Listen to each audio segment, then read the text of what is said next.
one of the features of Alec Murdaugh's testimony up until this point, you can't miss it. He talks a lot. He provides a lot of information, including information that he's not asked about. What did you make of how he approached that?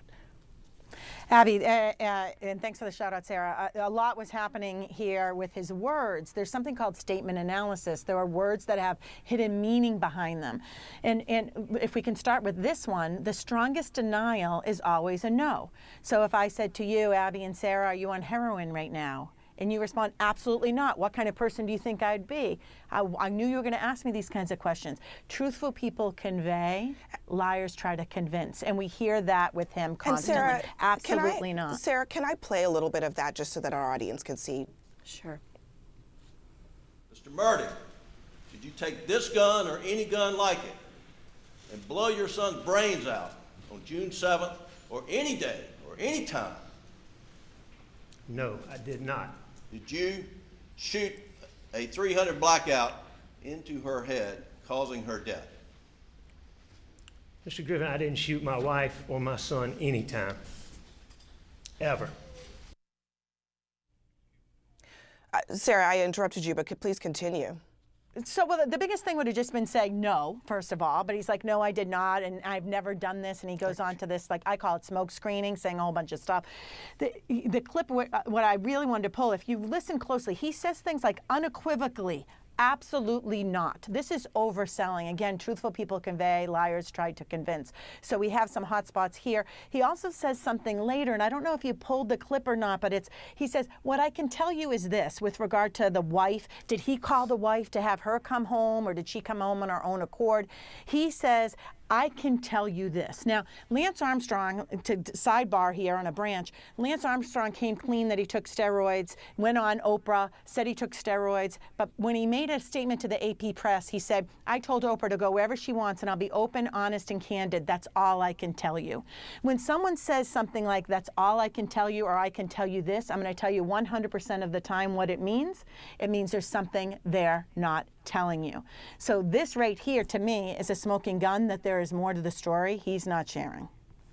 And Janine, I apologize. I called you Sarah earlier. It's okay. Meant to call you Janine. So, but Sarah, to you now. I mean, this issue of his addiction is so critical here.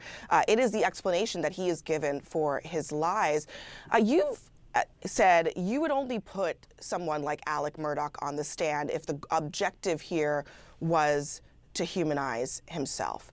Do you think he has done that with his discussion of his addiction, with even the emotion that he's shown on the stand? Abby, you know, yesterday I was hungry for more about his addiction. You know, I thought that he said, oh, well, you know, I lied because I was paranoid and the paranoia comes from the addiction, but it wasn't really digestible to me. And today, because Waters chose to go there, and I thought that was a big mistake, you cannot go down the road of addiction because it's not the same for everybody. The number of pills you take, the amount of money you spend, the withdrawals you experience, the functionality. I'm around a lot of attorneys who are just like Alec Murdaugh, who are functional, who are winning trials, but absolutely strung out on drugs, whatever the drug of choice might be. So it's a mistake to try to question somebody's addiction, especially because it's not just him self-diagnosing himself. We have text messages with his family. We have text messages with the victims. We have other testimony that he was always fidgety, and you know that could have been when he was withdrawing. So it was a big mistake to go down that rabbit hole by the prosecution. I think he did humanize himself. I don't know if the jury's going to make the connection between addiction and the cornerstone of addiction, which is conning, lying, covering up, you know, living a double life.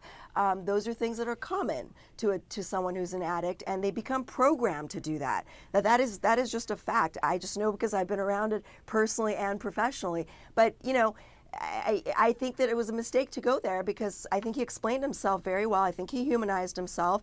With the second part of why I put a client up on the stand is, you know, to explain facts. I think there are many instances where Waters doesn't really know what he's even wanting from Alec Murdaugh, and then he's surprised by the answer, and then he gets really annoyed and really frustrated, and I'm told that jurors, some are rolling their eyes, which is to me a death knell.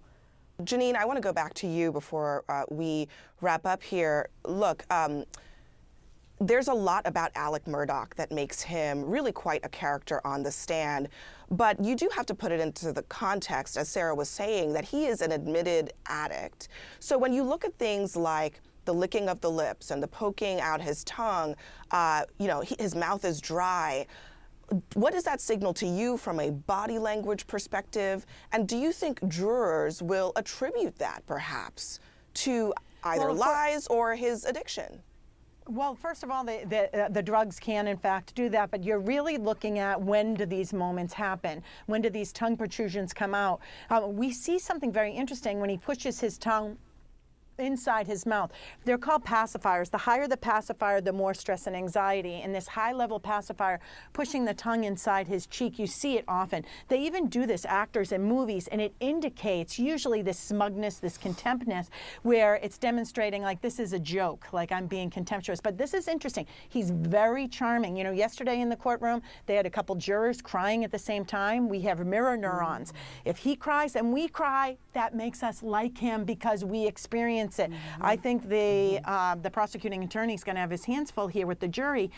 I always say the best way to detect deception is to not have the affect of the person you're looking at in analyzing. If they're crying, if they're screaming, if they're mad, if they're contemptuous, if they're disgusted, you have no affect. You will make a better decision on if this person's telling the truth. The fact that two jurors were crying yesterday, two female jurors, is not good for the prosecuting attorney because it's going to be very hard to turn the tide on those two women to say, oh no, you just were duped, my dear. Because we have this innate, I said, you want to be right or do you want to be effective? Most of us want to be right. And the body language, he leaks a lot of disgust. And this is disgust. This disgust is repelling contaminated objects. It doesn't belong here. If anything, we should have sadness here, authentic sadness. We should maybe have fear. Hey, who did it? If it wasn't him, who did it? Where is that? Where is that part of him? It's just not showing up. I'm going to let Sarah get in real quick before we go. Go ahead, Sarah. Yeah, just to Diane's point, you know, there was, and I was saying, there's moments where it looks like Murdaugh is cross-examining the prosecutor. With respect to why you have never mentioned in all of these months that this was a lie, and clear up your lie about being at the kennels. You know, it was terrible when he said, I've been trying to get a meeting with you, and you have refused to meet with me and my lawyers. It doesn't matter whether at that meeting he would actually come clean about this lie. It matters, and it goes to that whole sloppy investigation and the totality of this, that they really singled him out. They decided he killed his wife and son, and it was like, we're not interested in talking to you anymore. You know, so that was a bad moment for the prosecution, in my opinion. Really fascinating analysis from both of you, Sarah Azari and Janine Driver. Thank you both for joining us on this one.